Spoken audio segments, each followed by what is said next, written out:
Hey everyone, habari zenu, como esta, uhoro wanyu, guten tag, konnichiwa, and all the other greetings. It is Kenyan Hippie back with another video. So before we begin, if you are a returning subscriber, thank you so much, asante sana, for hanging out with me and supporting me. If you are a person who if you just came across my channel, I hope you will stick around and enjoy and learn something and subscribe. Today, I'm going to be blind reacting to some videos that my husband sent me. For those who don't know, he's a content creator as well, met in the content creation sphere of TikTok. Today's video, I have seen this lady kind of around the place. She's been making her rounds, mostly on Reels and I believe TikTok, possibly, and of course YouTube Shorts. And just from looking at her, I had a feeling some shenanigans are happening. She very much looks like the feminazi, you know. Also, if there's a background noise, I apologize. I had to do this right now. So we're just gonna hope for the best. Oh, what's that on your chain? This is a coin from Israel. Lord. So before we begin, this is a Jubilee clip. So I will try to play as little as possible so I don't get a copyright strike. And it looks like it is a radical feminazi kind of leftist woman versus a bunch of conservatives.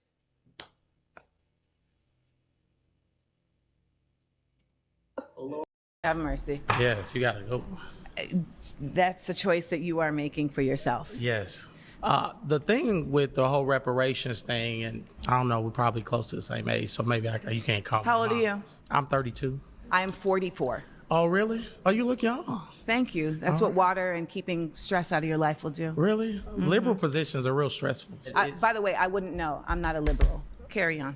Well, it's the liberal position because conservatives believe in hard work. We believe in going to work and working for what you got. Yes. Not Off the bat, she says, I'm not a liberal. And I'm like, If it walks like a duck and it sounds like a duck, usually is a duck. But, you know, in this day and age, labels, right? Right.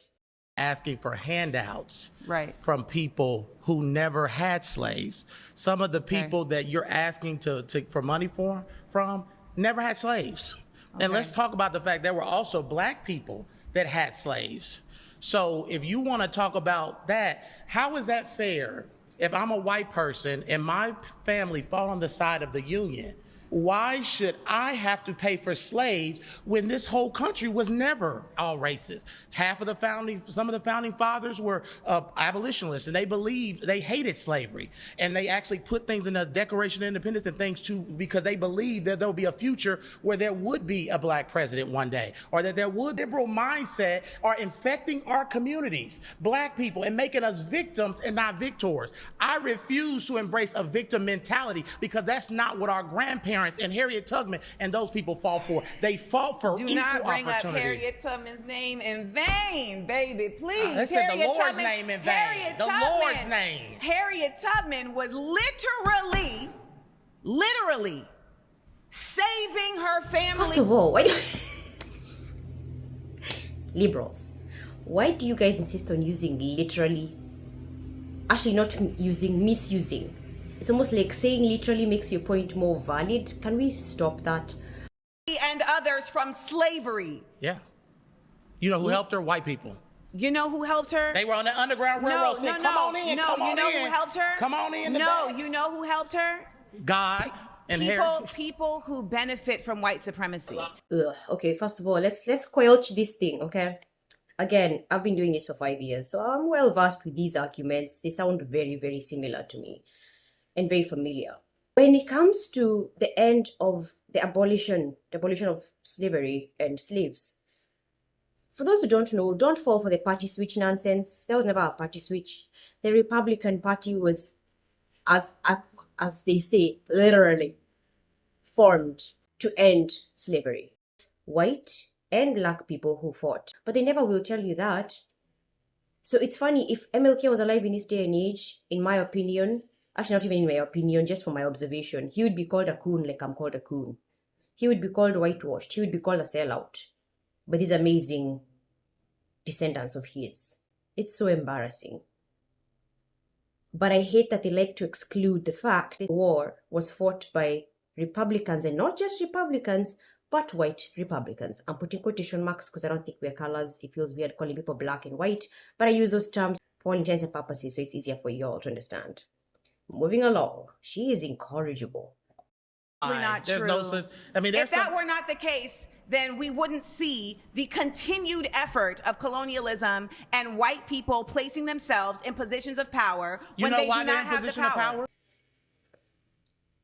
You can tell the indoctrination that has happened in her life. You can tell that even the terminology she's using, oh, white supremacy, white supremacy. Yes, white supremacy, the Democrats, the KKK, the Democrats, they owned the slaves. You keep voting for them, but you're also fighting against white supremacy, whilst accusing others of white supremacy, whilst you perpetuate the racial divide in this country.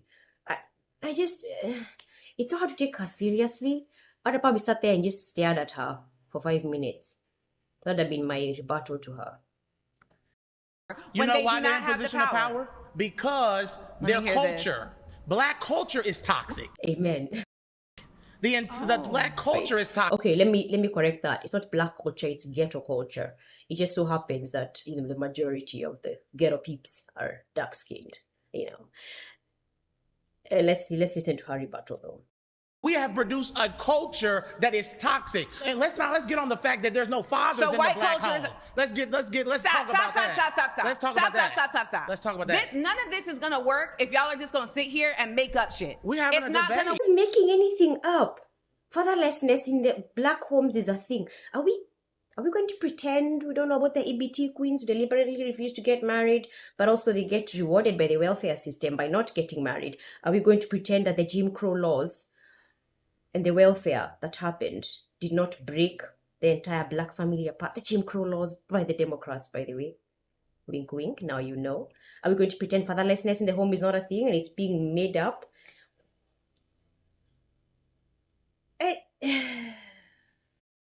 In fact, you're putting off emotional liberalism right now. I am not putting off emotional liberalism. You're putting off... the literally again.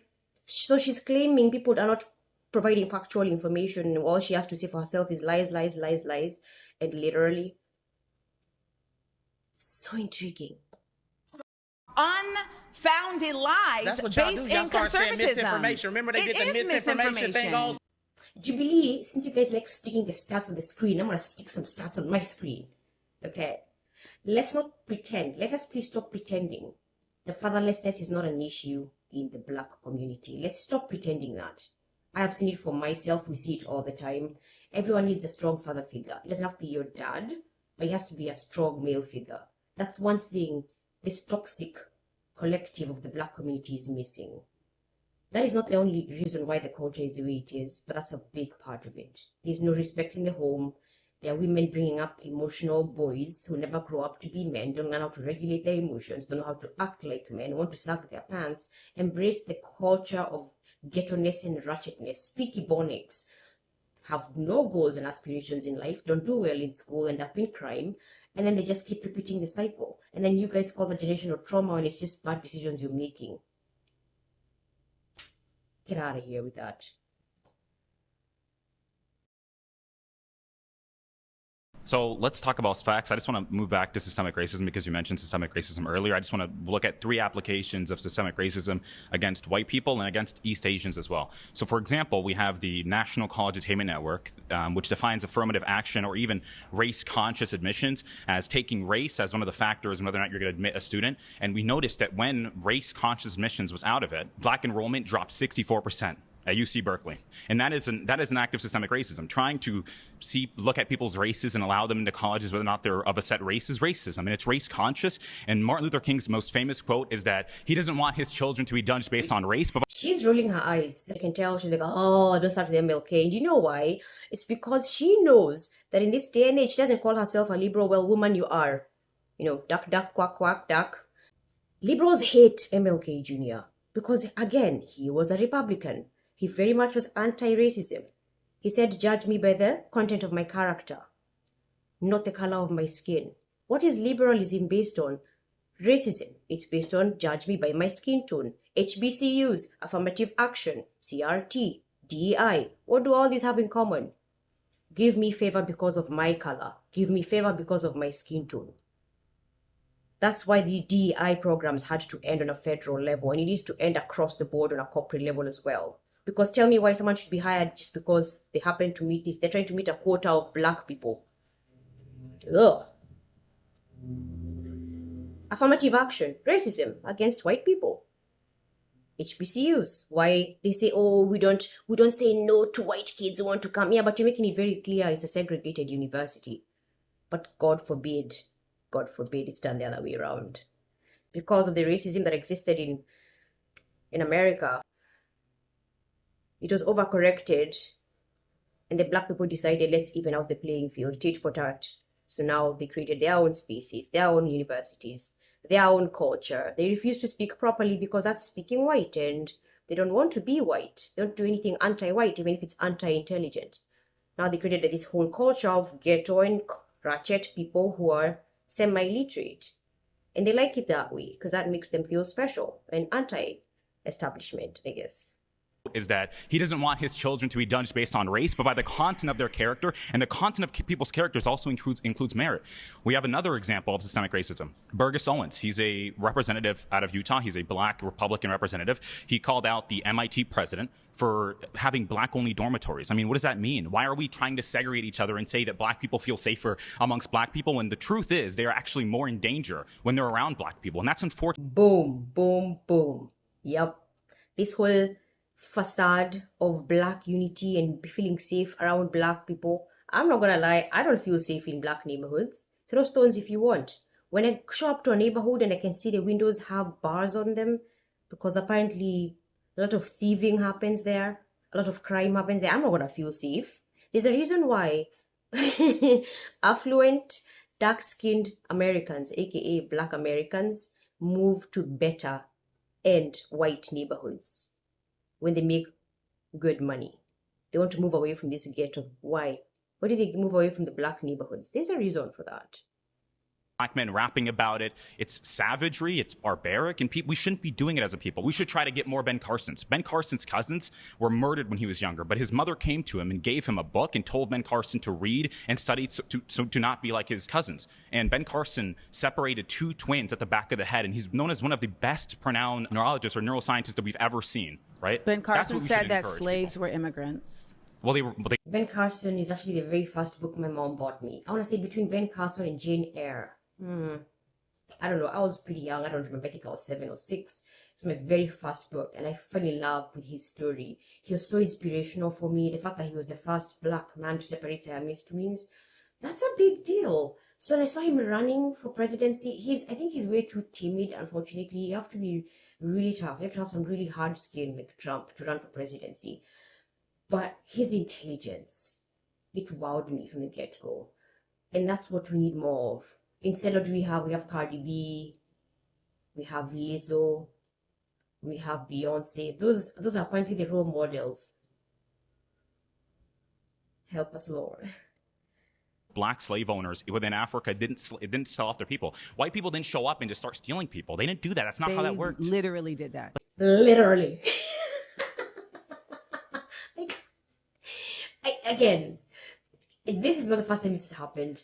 I have been in enough debates, and by debate I use that term very loosely. It's much like an argument and an attack, because having civil discourse with a leftist is unheard of, okay? I think it's hilarious that she is adamant about the fact that, oh, the slave trade did not work that way, people were raided. Yes. So let me clarify this. As a Kenyan immigrant, okay, Kenya did not experience slavery, because if you know about the slave trade, you know the routes they took is West Africa and the Atlantic, so it's called the transatlantic slave trade.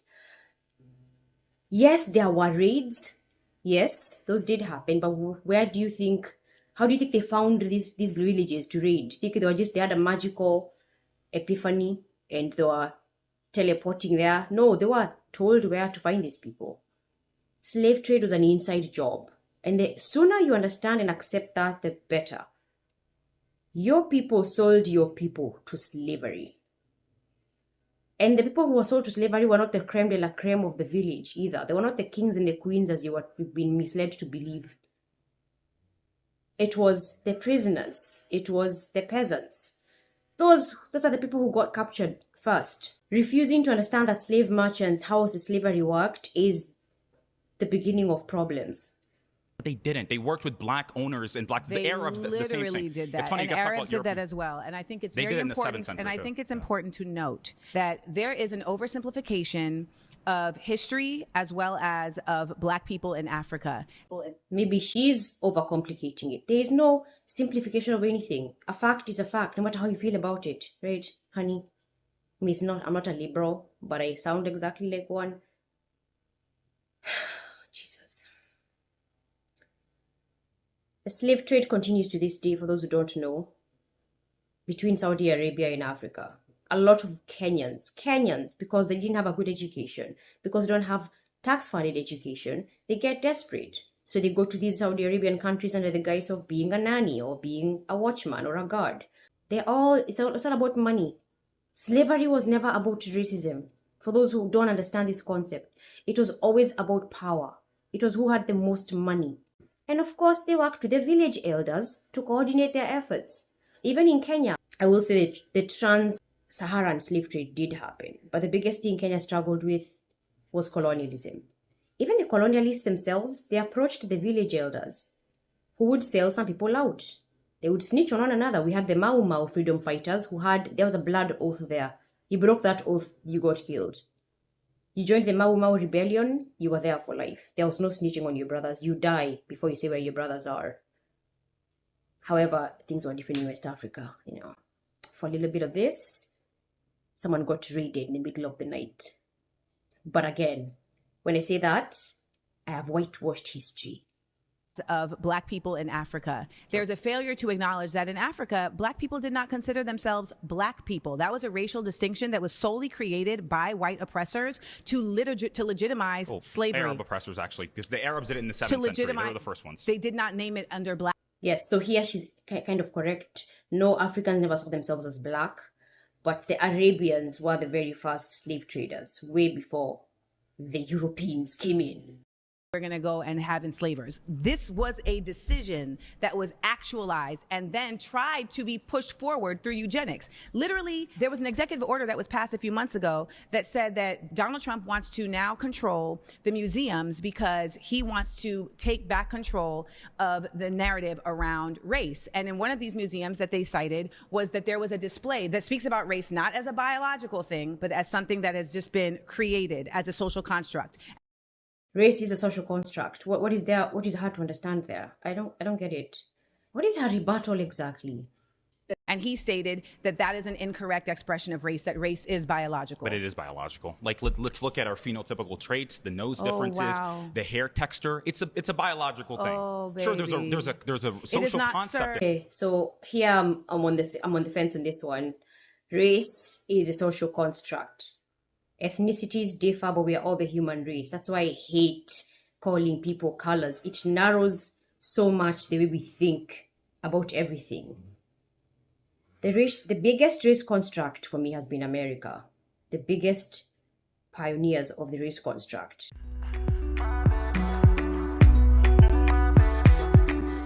I hope you will like, comment, subscribe, and share. Let me know your thoughts in the comment section. As always, see you in the next video. Kenyan Hippie out.